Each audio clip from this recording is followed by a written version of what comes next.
ministre. La parole est à Madame Arlette Groscost. Merci, Monsieur le Président. Ma question s'adresse à Monsieur le ministre de l'Économie également.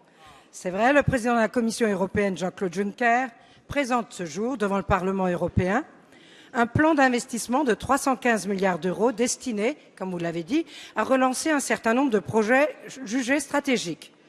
Compte tenu des difficultés financières de nombreux États membres et de celles de la Commission, M. Juncker compte financer ce plan par une première mise de fonds de 20 milliards d'euros, alimentée par la Banque européenne d'investissement et complétée par des financeurs publics et privés, l'effet de levier pouvant être de 1 à 15 compte tenu d'une forte épargne disponible. Nous pouvons nous féliciter de la volonté de l'Union européenne de soutenir une croissance vacillante dans la zone euro. Néanmoins, plusieurs questions se posent. La France participera-t-elle à ce tour de table, quand bien même Bruxelles émet des doutes sérieux sur la fiabilité de notre budget? Comment la France compte-t-elle apporter son concours financier alors que notre déficit est abyssal, que nos recettes fiscales sont en baisse constante et que nous sommes toujours dans l'attente de véritables baisses de la dépense publique? Parmi les financeurs, la Caisse de dépôt a été mentionnée. Il est regrettable que les parlementaires qui siègent à la commission de surveillance n'en aient eu connaissance qu'à travers la presse.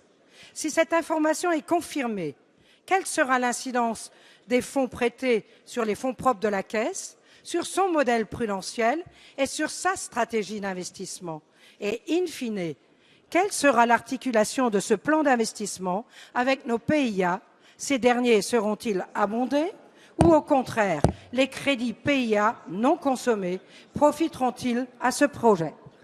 Merci Madame. La parole est à Monsieur Emmanuel Macron, ministre de l'Économie, de l'Industrie et du Numérique. Merci Monsieur le Président, Mesdames, Messieurs les députés. Madame la députée, le constat que vous faites sur le plan d'investissement qui a été proposé ce matin, annoncé par le président Juncker devant le Parlement européen, est un constat tout à fait factuel, juste et qui retranscrit l'exactitude des chiffres. Je crois que le premier point, c'est qu'on doit en effet s'en féliciter parce qu'il a eu le courage, alors même qu'il faisait campagne pour la présidente de la Commission, d'avoir ce geste, cette volonté qui n'était pas jusqu'alors portée par la Commission elle-même, de relancer l'investissement. Car comme le disait il y a un instant mon collègue Michel Sapin, c'est 1 000 milliards d'euros de besoins d'investissement public et privé dont nous avons besoin au niveau européen.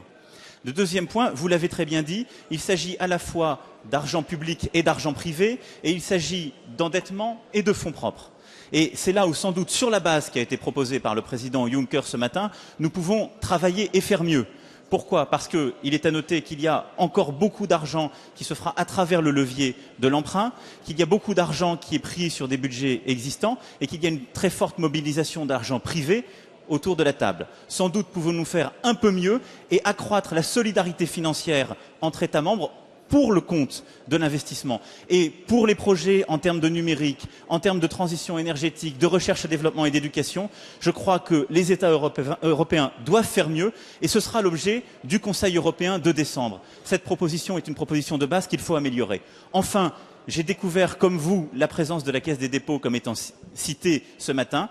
C'est une proposition qui a été faite. Nous allons regarder techniquement comment cela fonctionne. D'évidence, la commission de surveillance sera saisie. Mais d'évidence, tout cela se fera dans les règles de l'art. Nous devons préparer pour le mois de décembre ce plan. Ça n'est qu'un début de proposition. Merci.